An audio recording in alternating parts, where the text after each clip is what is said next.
Let's take a look here at number 11. Three positive point charges, Q1, Q2, Q3, which are 4, 6, and 2 nanocoulombs respectively, are arranged in a triangle as shown here in figure 1725. Find the magnitude and direction of the electric force on the 6 nanocoulomb charge. So basically, we have three positive charges, like charges repel, and we want to find the force here on charge number 2. So it's getting pushed by charge 1 and charge 3, and we're going to get a net force in newtons at a certain direction, referenced counterclockwise against the clock from the positive x-axis. The first thing we want to do is to break down our four-step process. So to save a little time, I already set up the diagram. I copied it over, labeled the information, and then broke it down, all our knowns and unknowns. And we want to find the force on charge number 2, Q2 here in newtons, and then get the angle in degrees here. So the first thing to realize is there are two forces acting on this charge here.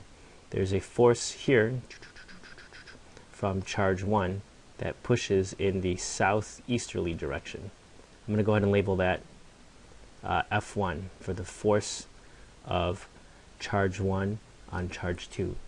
And there's a second force here from charge 3. I'm going to go ahead and label this F3. And notice F3 is smaller than F1 because this is only 1 nanocoulomb versus 4 nanocoulombs.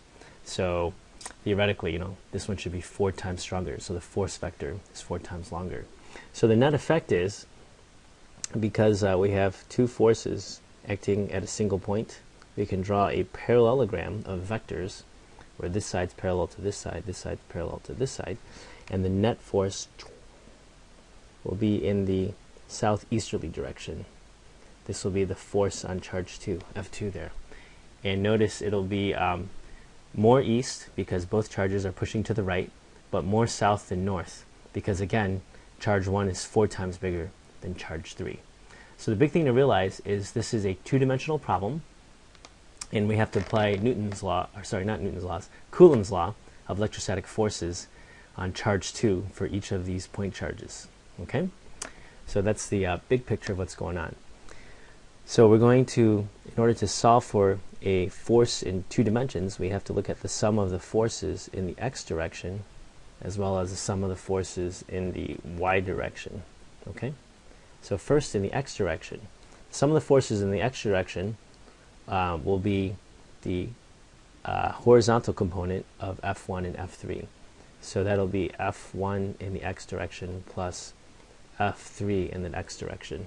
So in other words, if we look at each of these forces separate to get a resultant force, I'm going to erase this really quick here, now that we've visualized this here. There we go. Clean this up a little bit. Let me sketch that back in here. Here we have F3, and here we have F1. Again, the trick is we can resolve each of these vectors into two parts. This will have a horizontal component, let's call this F1x, and a vertical component. This is F1 in the y direction. And then F3 is the same idea. We can break it up into an x and y. Okay? If this is a right angle, this is a right angle, this is 45 degrees, because this is a 1, 1 square root of 2 triangle, then this angle is also going to be 45 degrees in there. So basically, to get the x and y components of the force vectors, we'll have to multiply by the sine and cosine of 45 degrees. Okay? The other thing is to realize the distance of the charges is going to be equal to a squared plus b squared is c squared. So this is a 1, 1 square root of 2 triangle. It'll be the square root of 2 meters. Okay? Next, we apply Coulomb's law, which simply states that the amount of electrostatic force is equal to k q1 q2 over the distance squared. K is the electrical constant, 9 times 10 to the 9th. Newtons meter squared over Coulomb squared times the amount of charge on each object. So for charge 1, it'll be 4 nanocoulombs times the second charge that we're pushing on. That's the 6 nanocoulomb charge over the distance squared, which is the square root of 2 squared, which is nice because the square root of 2 squared is simply 2. And since we only want the x-word component of force, we multiply, since this is the adjacent side, that's hypotenuse, by the cosine of 45 degrees. We can also go ahead and do that for, that was F1, now we're going to do F3. So it's the same thing, K, Q1, Q2, where now the charge, actually we have to do it for Q3, is now 1 nanocoulomb instead of 4 times 6 nanocoulomb, because that's charge 2 that's getting acted on, over the distance squared, that'll be 2 times the cosine of 45 degrees.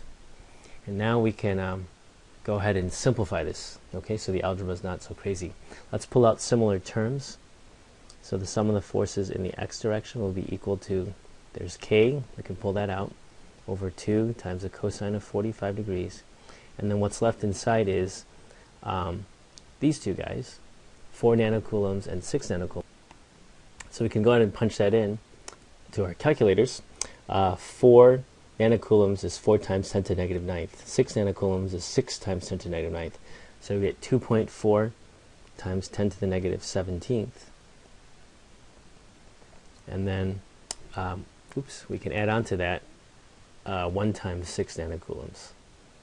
So that'll just be 1 nanocoulomb times 6 nanocoulombs.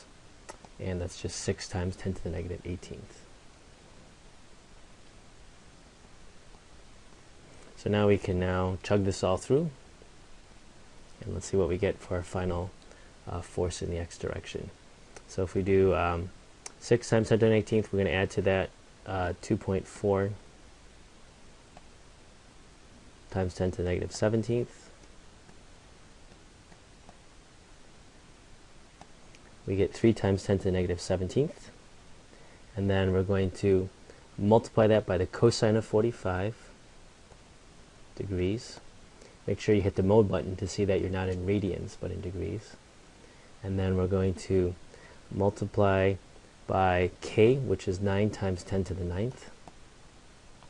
Newtons meter squared over coulomb squared divided by 2. And when we do that, we get 9.5459 times 10 to the negative 8th. So the sum of the forces in the x direction is about 9.546 times 10 to the negative 8th newtons of force in the x direction. Whew! Deep breath. Here we go. So now we can do the same thing, but instead of finding the forces in the x direction, we're going to go in the y direction. One little tricky thing is, in the x direction, both forces pointed to the right, so they're both positive values. In the y direction, F3y is in the vertical positive direction, but F1y is in the negative downwards direction. So we just have to be careful of positive and negative signs. So I'm just going to clean this up a little bit, so I got a little bit more room here. Okay, there we go.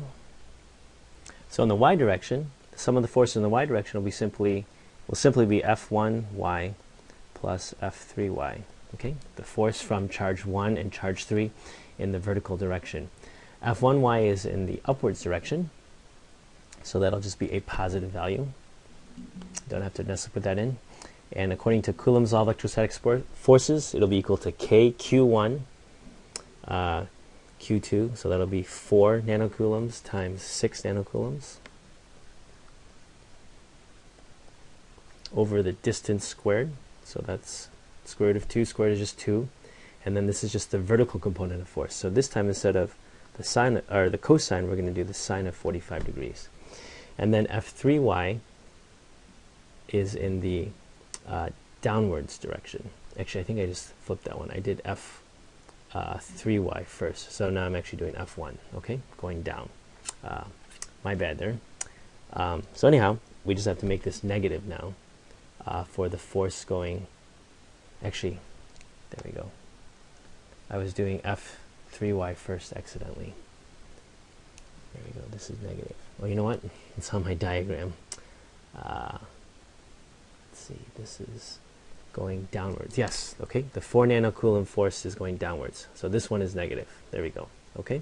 And then the 1 nanocoulomb force, F3, is going upwards. There we go. So it's a positive value. So it's just K, and then it's just 1 nanocoulomb times 6 nanocoulombs over the square root of 2 squared, and then it'll be times the sine of 45 degrees. So it's pretty much like what we just did before. The only difference, though, is we have the sine instead of cosine, and then instead of adding the two values together, we have a negative going down and a positive going up to represent the up and down forces. So now, let's go ahead and combine like terms and simplify here. So I'm going to pull out the k over 2 and the sine 45, because those are similar terms, just to make the math a little bit less crazy. So on the inside, we have minus 4 nanocoulombs times 6 nanocoulombs. And then we just add on to that 1 nanocoulomb times 6 nanocoulombs going upwards. Okay? So let's go ahead and get our calculators and plug and chug that through. So I'm going to go ahead and clear this all off, and we'll do the inside here first. We have negative 4 nanocoulombs. So that's 4 times 10 to the negative 9th times 6 nanocoulombs. There we go.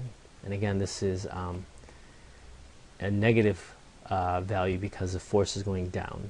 Okay? And then we get that. And then we're going to add to that 1 nanocoulomb, which is 1 times 10 to the negative 9th, times 6 nanocoulombs over here.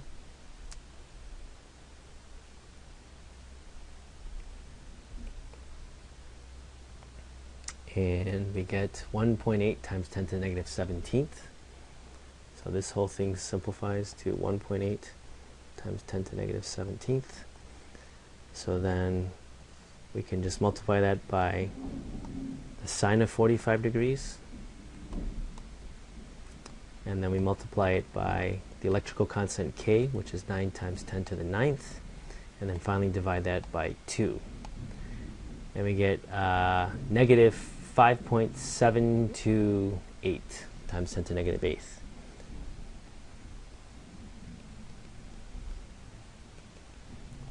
Newtons of force for the sum of the forces in the y direction. And it's negative because this is going down. Okay? So how do we get then this total force here? Let me sketch out what's going on here. Okay? We know all the forces in the x direction. We know all the forces in the y direction. So to get our final force right here, the hypotenuse of this triangle, this will be the final force acting on charge 2. We'll call that F2. It's just a squared plus b squared equals c squared. We can apply the Pythagorean theorem. So this will simply be the square root, for the second root of the x value. Put this in parentheses, 9.546 times 10 to the negative 8th. That's squared. Add to that the y component of force. Let's put this in parentheses.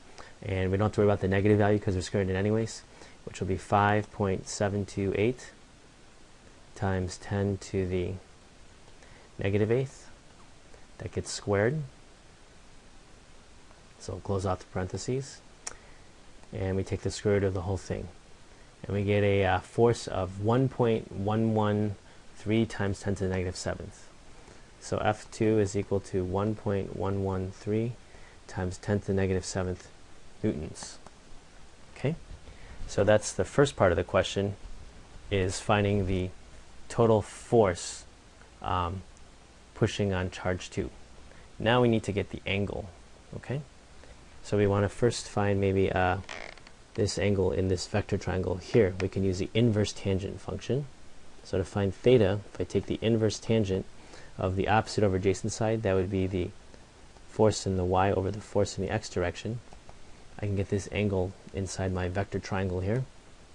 So I'm going to hit second tangent for inverse tangent. The y component of force is 5.728 times 10 to the negative 8th over the x component of force. And notice the x component of force is bigger because more force is pushing to the right. That's 9.546 times 10 to the negative 8th. And I get an angle of 30.97 degrees. 30.97 degrees. However, the problem asks for referencing the angle counterclockwise from the positive x-axis. So, in other words, okay, this charge is getting pushed this way, it's also getting pushed this way, so the net result is it is pushed to the right, but then it's also pushed more down than up, so it's going to be in this southeasterly direction. We found this angle in here, but we want it counterclockwise, which is going this way, okay? So in other words, to get the final angle, we have to just subtract from 360 to get the counterclockwise angle from the positive x-axis. So if I take 360 minus 30.97, we get a final angle of 329.03.